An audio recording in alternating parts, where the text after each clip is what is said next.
दोस्तों, क्या आपने कभी शांति से बैठकर यह सोचा है कि हम पूजा पाठ क्यों करते हैं? हम मंदिर क्यों जाते हैं? हम दिए क्यों जलाते हैं? हम मंत्रों का जाप क्यों करते हैं? शायद भगवान को खुश करने के लिए, अपने पापों को मिटाने के लिए, या शायद सिर्फ इसलिए क्योंकि हमारे माता पिता और उनके माता पिता सदियों से यही परंपरा निभाते आए हैं। लेकिन आज से लगभग 2500 साल पहले इसी भारत की धरती पर एक ऐसा व्यक्ति जन्मा था जिसने सिर्फ परंपरा को निभाने से इनकार कर दिया। एक ऐसा राजकुमार जिसने इस पूरी पूजा पाठ की परंपरा को अपनी तर्क और करुणा की कसौटी पर परखा और उसे चुनौती दी। वो थे राजकुमार सिद्धार्थ, जो बाद में गौतम बुद्ध के नाम से जाने गए। आज इस कहानी के पहले एपिसोड में हम एक बहुत ही गहरे सवाल की जड़ों तक जाएंगे। हम जानेंगे उस दौर में जब बुद्ध का जन्म हुआ, पूजा पाठ की परंपरा आखिर थी कैसी। जब राजकुमार सिद्धार्थ ने पहली बार इन कर्मकांडों को अपनी आंखों से देखा, तो उनके कोमल और जिज्ञासु मन में क्या सवाल उठे और आखिर क्यों उन्होंने यह क्रांतिकारी बात कही। सच्चाई और करुणा की खोज ही सबसे बड़ी और सच्ची पूजा है। यह कहानी सिर्फ बुद्ध के जीवन का एक हिस्सा नहीं है। यह हमारे अपने विश्वासों, हमारी अपनी परंपराओं और हमारी अपनी पूजा पर सवाल उठाने का एक निमंत्रण है। तो इस यात्रा में अंत तक मेरे साथ बने रहिएगा। आज से 2500 साल पहले का भारत, एक ऐसा समय जब धर्म और परंपरा एक दूसरे का पर्याय थे। उस समय आम लोगों के लिए धर्म का मतलब था पूजा पाठ, यज्ञ, हवन और मंत्रोआर। लोगों की गहरी आस्था थी कि अगर विधि विधान से यज्ञ कर लिया, अगर सही मंत्रों का सही उच्चारण कर लिया और अगर ब्राह्मणों को प्रसन्न कर दिया, तो देवता और भगवान खुश हो जाएंगे। और भगवान के खुश होने का मतलब था जीवन के सारे पाप धुल जाएंगे, मन की हर मुराद पूरी होगी, राज्य में समृद्धि आएगी और शत्रु परास्त होंगे। उस दौर में बड़े बड़े राजा अपनी शक्ति और धन का प्रदर्शन करने के लिए विशाल यज्ञों का आयोजन करते थे। इन यज्ञों में हजारों मंगी और अन्न अग्नि को समर्पित कर दिया जाता था। दूर दूर से ब्राह्मणों को बुलाया जाता, उन्हें सोने चांदी का दान दिया जाता। चारों ओर मंत्रों की गूंज होती और यह माना जाता कि यह ध्वनि सीधे स्वर्ग तक पहुंच रही है और देवता प्रसन्न हो रहे हैं। यह एक ऐसी दुनिया थी जहां कर्मकांड ही धर्म का सबसे बड़ा और सबसे महत्वपूर्ण हिस्सा था।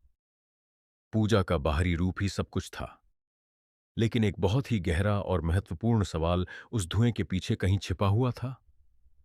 क्या सच में भगवान सिर्फ इन महंगी वस्तुओं और मंत्रों से ही खुश होते हैं? उस यज्ञशाला के बाहर जो भूखा और गरीब इंसान खड़ा है, उसकी प्रार्थना का, उसकी आहों का क्या कोई मोल नहीं? दोस्तों, अब आप एक पल के लिए रुक कर जरा सोचिए। अगर आप बहुत भूखे हो और कोई आपके सामने आकर सिर्फ एक सुंदर सा दिया जला दे और घंटी बजा दे, तो क्या आपका पेट भर जाएगा? क्या आपकी तकलीफ कम हो जाएगी? शायद नहीं। यही वह सवाल था जो उस समय के समाज में कोई पूछने की हिम्मत नहीं कर रहा था। राजकुमार सिद्धार्थ, जो आगे चलकर बुद्ध बने, वे बचपन से ही आम बच्चों से अलग थे। वे खेलने कूदने से ज्यादा गहरे विचारों में खोए रहते थे। उनके मन में करुणा का एक असीम सागर था। एक बार उन्होंने अपने राजमहल की खिड़की से बाहर देखा। लोग पूजा के लिए एक लंबी कतार में खड़े हैं। कोई अपने हाथ में सुंदर फूलों की माला लिए हुए हैं, कोई कांसे के बर्तन में दूध चढ़ा रहा है, कोई जोर जोर से घंटियां बजा रहा है, इस उम्मीद में कि उसकी आवाज भगवान तक पहुंचेगी। सबके चेहरे पर एक उम्मीद थी, एक आस्था थी। यह देखकर बालक सिद्धार्थ ने अपने गुरु से, जो उन्हें शास्त्रों की शिक्षा दे रहे थे, एक बहुत ही मासूम लेकिन गहरा सवाल पूछा। गुरुदेव, क्या भगवान सचमुच इन फूलों और दूध से खुश हो जाते हैं? क्या उन्हें हमारी इन चीजों की जरूरत है? उनके इस सवाल पर गुरु एक पल के लिए चुप हो गए। शायद उनके पास भी इस गहरे सवाल का कोई संतोषजनक उत्तर नहीं था। उन्होंने बस इतना कहा, पुत्र यही परंपरा है, यही हमारे पूर्वज करते आए हैं। लेकिन सिद्धार्थ के मन में वो सवाल शांत होने की बजाय और भी गहरा हो गया। वो परंपरा से संतुष्ट नहीं थे, वे सत्य को जानना चाहते थे।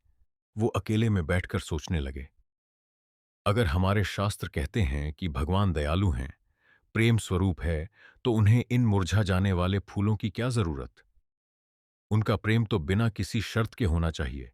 अगर भगवान सर्वशक्तिमान है, तो क्या उन्हें हमारे चढ़ाए हुए घी, दूध और फल से ही शक्ति मिलती है?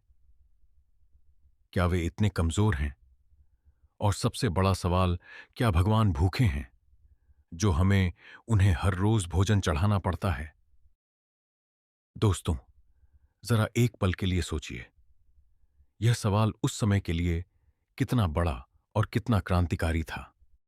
एक ऐसा समाज जहां पूजा पाठ और कर्मकांड को ही धर्म का आधार माना जाता था, जहां इन परंपराओं पर सवाल उठाना पाप समझा जाता था, वहां एक छोटा सा राजकुमार अपनी तर्क बुद्धि और अपनी करुणा से इन परंपराओं की नींव को हिला रहा था। यह बुद्ध की यात्रा का पहला कदम था, जहां उन्होंने सुनी सुनाई बातों को मानने से इनकार कर दिया और सत्य की अपनी खोज शुरू की। कहा जाता है कि एक बार जब सिद्धार्थ युवावस्था में पहुंचे, तो उन्होंने अपने महल में एक बहुत बड़े और भव्य यज्ञ को अपनी आंखों से देखा। चारों ओर अग्नि की विशाल ज्वालाएं धक रही थीं, जिनका ताप दूर तक महसूस हो रहा था। सैकड़ों ब्राह्मण ऊंचे और गंभीर स्वर में वेदों के मंत्रों का पाठ कर रहे थे, जिनका अर्थ शायद वे खुद भी पूरी तरह से नहीं समझते थे। सेवक बड़े बड़े बर्तनों में घी घी और अन्न लाकर उस अग्नि में डाल रहे थे। चारों ओर एक ही विश्वास फैला हुआ था, इस यज्ञ से देवता प्रसन्न होंगे, हमारे सारे पाप मिट जाएंगे, राज्य पर कोई संकट नहीं आएगा और प्रजा समृद्ध होगी। लेकिन